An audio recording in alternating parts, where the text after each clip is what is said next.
Hello everyone, this is Ari from M&M Soaps. I'm getting ready to make toothpaste for my family, and I figured I'd make a quick video to show you how I do it. They're very basic ingredients with a few exceptions that you can get probably at your local health store, but I'm going to link to where you can find it online. The first thing that I use is organic coconut oil. This is very easy to find. I get mine at Costco because it's a great price for the size. Then we have aluminum-free baking soda. It's very important that you source aluminum-free because we all know how toxic aluminum is to the body.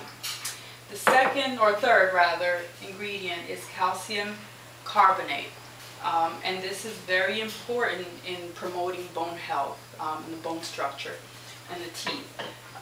Then I use, you have the option of using stevia in powder form or liquid form. I like to use I have both, but I like to use the powder, and I usually use about 2 packets depending on how sweet I want it for the children. You want to make it pleasant enough for them to want to use the toothpaste.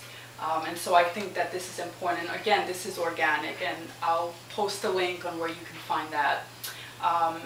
The 3 extras that I personally like to use, you don't have to, but we're dealing with a few cavities here in the household, so I like to add a few drops of vitamin DK2 and also concentrates mineral drops. I basically add about 10 to 15 drops of each. And the other thing that I like to use, the children don't like it so much, but I like to add a little bit of bentonite clay because it just cleans your teeth beautifully and it just feels so good. It does make the toothpaste a little more firm. So you have to literally kind of like spoon it out, but I am okay with that. I probably won't add that much this time because again, they like it to be a little more runny. And so I've gone ahead and basically mixed 2 tablespoons of my coconut oil, 2 tablespoons of the baking soda, and 2 tablespoons of the calcium carbonate. And I've gone ahead and mixed it in. And as you can see, it just becomes like a very nice creamy paste. If you go ahead and add the bentonite clay, again, it's going to firm up considerably because the clay is going to absorb all of the liquid from the oil. So just bear in mind, you may want to experiment with it a little bit, see how firm you want it for your family.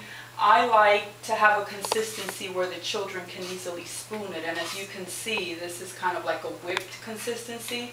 And what we do is we just basically, I like to add also a few drops of essential oils. You can add peppermint, you can add cinnamon. We personally use thieves, Young Living Thieves, because that also helps in mineralizing cavities. So I add about 5 to 10 drops of that. But again, you can use any good quality essential oil that you have available. Peppermint is also great with the children. They like that minty flavor. So once you go ahead and you add your oils, you again want to incorporate it well. And then you just want to place it in, I like to use a glass container, and we keep this basically in the bathroom with a little spoon because you don't want them to put their toothbrushes in there. You don't want to any bacteria to form. So having a little spoon for the children is good, and then that way they can just spoon it onto their toothpaste. And again, this is something for my family anyway. My children love it. I actually have to keep them away from it. And this will last us about 2.5, almost 3 weeks. So you can make the batch as big or as small as you want.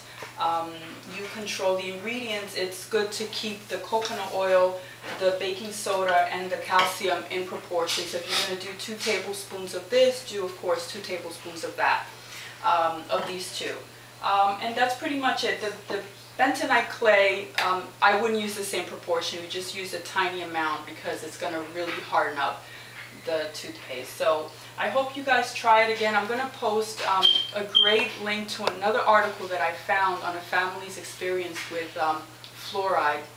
I know there's a lot of controversy with that. A lot of people feel that it's important to have that in toothpaste. We disagree, and that's why we make our own. But besides that, it's important to educate yourself on the harmful effects that this has on the body, on the pineal gland. And I urge you to look it up and research it so that you can know exactly what it's doing to our children and also to our bodies. So I'm going to leave it at that. I will post a link to where you can get pretty much everything. And if you have any questions to this video on making this, if you tried and you like it, or you have any other thoughts you want to share with us, please do. And we look forward to talking to you soon. Thank you.